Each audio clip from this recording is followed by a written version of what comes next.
Salut!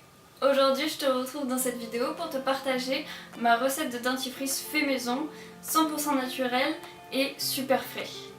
Alors en fait ça fait un moment que je cherche une recette où on a ce côté frais que je ne retrouvais pas avec une simple huile de coco et de l'argile verte. Du coup j'ai fait des expérimentations et j'ai réussi à trouver une recette qui me convenait avec en particulier deux ingrédients qui me permettent d'avoir ce côté frais et mousseux et qui soit agréable en bouche. Et par contre du coup cette recette a demande un peu plus d'ingrédients. Mais à contrario elle est justement plus accessible aux personnes qui sont un petit peu réfractaires au naturel et du coup ça ressemble plus à un dentifrice conventionnel et du coup c'est un peu plus agréable à l'utilisation. Donc j'espère que cette recette vous plaira. J'ai décidé de faire 50 ml, donc un petit contenant pour pouvoir le conserver pour un mois et pour avoir une quantité suffisante juste pour un mois et pour pas faire de gaspillage. Donc voilà. Alors pour commencer, il faut toujours désinfecter ses ustensiles.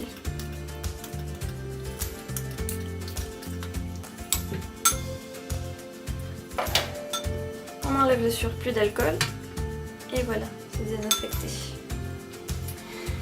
Alors pour ce dentifrice, je vais d'abord ajouter une base d'argile verte. 15 g d'argile verte. Voilà. Ensuite, je vais également mettre du carbonate de calcium de deux poudres. Permet de bien nettoyer les dents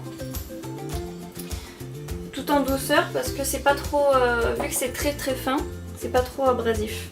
Et on met également 15 g de carbonate de calcium.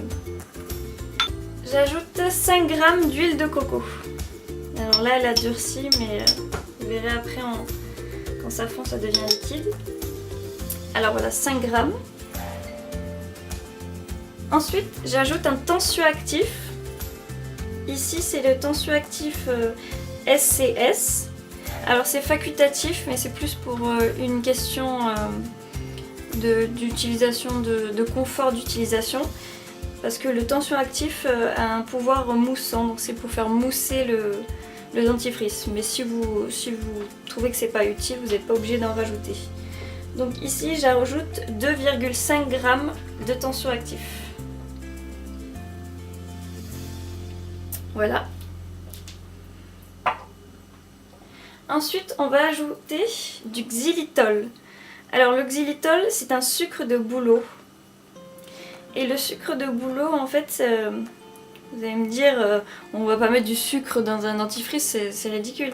Mais en fait le sucre de bouleau a un pouvoir sucrant mais ne provoque pas des caries et même de prévenir les caries.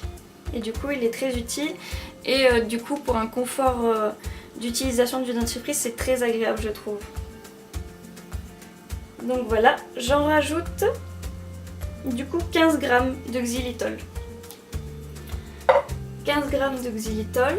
Ensuite nous avons l'ingrédient qui permet justement d'avoir ce côté très frais du dentifrice et d'avoir cette fraîcheur qu'on retrouve dans les dentifrices traditionnels et qu'on ne peut pas avoir avec juste une huile essentielle de menthe par exemple. Et donc c'est des cristaux de menthol. Alors c'est naturel mais il ne faut pas en mettre beaucoup et c'est déconseillé pour les enfants. Donc c'est un dentifrice plus pour les adultes. Donc il ne faut pas en mettre beaucoup. Ici je mets 0,3 g de cristaux de menthol. Voilà. Hop. Maintenant que tous mes ingrédients sont réunis, on va passer au côté bain-marie pour faire fondre tout le mélange.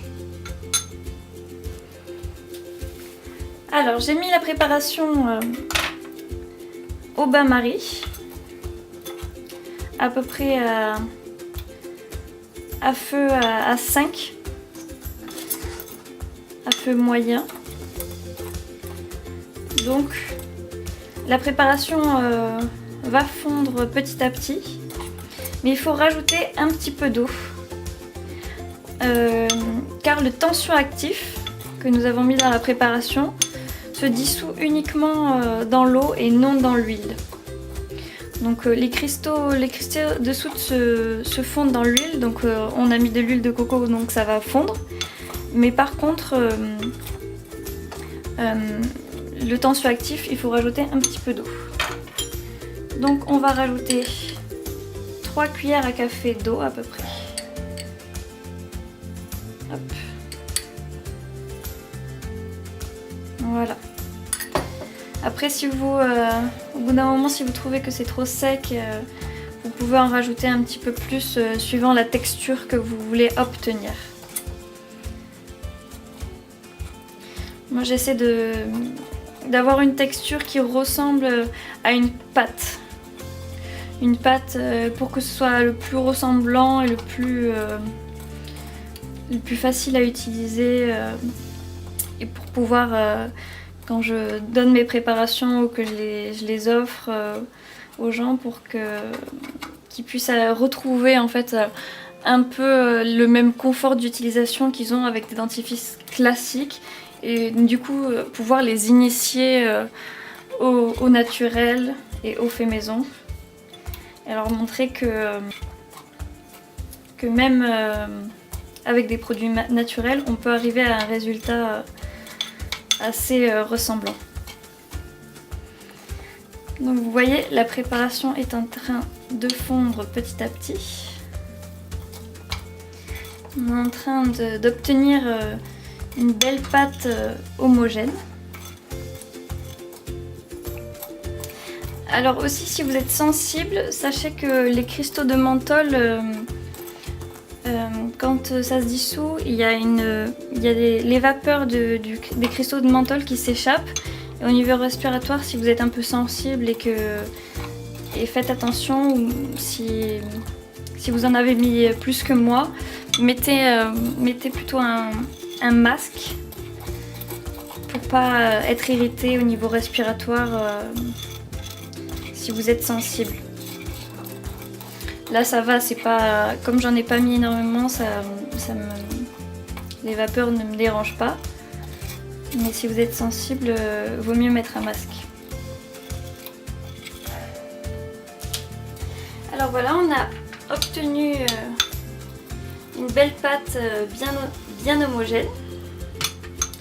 Du coup, on va rajouter de la menthe verte.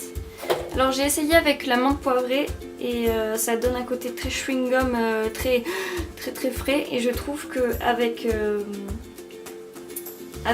les cristaux de menthe qui donnent un côté déjà frais, je trouve que la menthe verte se marie mieux.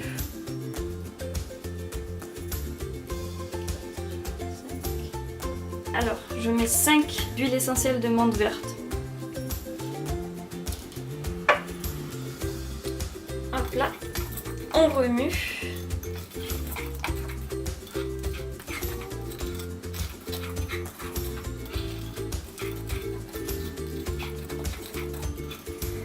Alors maintenant, nous allons transvaser le mélange dans un petit pot en verre.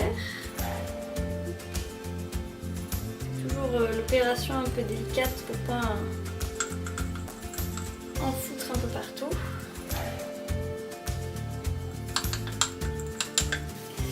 Et voilà notre petit dentifrice fait maison. Hop, une belle texture de pâte.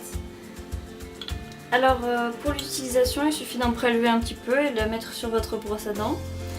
Et moi je préfère attendre au moins 24 heures avant de l'utiliser. Le goût au niveau de la fraîcheur se stabilise au bout de 24 heures. Donc voilà. Ben, merci d'avoir regardé cette vidéo et j'espère que cette recette vous a plu.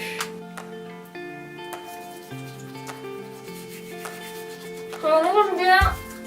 Ciao.